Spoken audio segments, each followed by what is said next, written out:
l'art est très important dans la confrontation avec les religions. Très, très, très important. Je te dirais même plus loin, il est très important dans la confrontation avec le mensonge, tout court.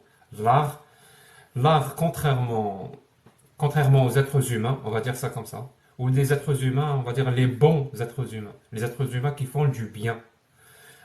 Ces êtres humains-là qui font du bien, face au mensonge, ils- généralement ils se taisent, ils ne font rien.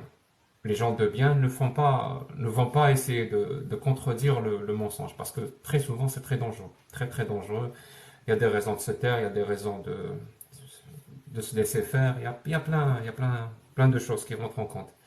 Donc les gens de bien vont s'empêcher, certes, de propager le mensonge en lui-même, mais ils ne vont pas aller contre lui. Mais l'art, contrairement à ces gens-là, l'art va beaucoup plus loin.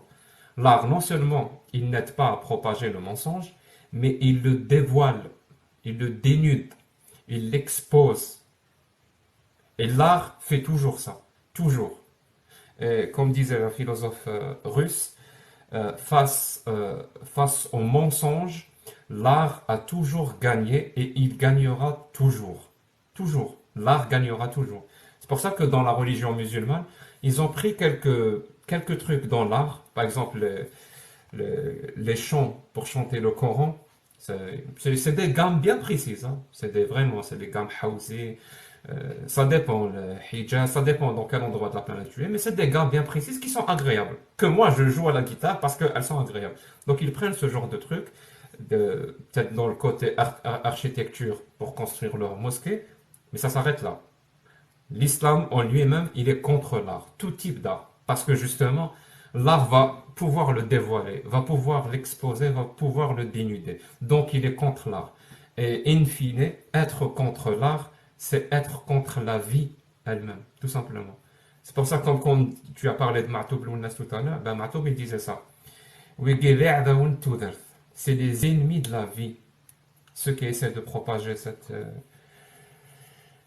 héritage, parlons ça comme ça, cet héritage du 7e siècle, de la culture mortifère du 7e siècle de l'Arabie, c'est des gens qui combattent la vie, tout simplement.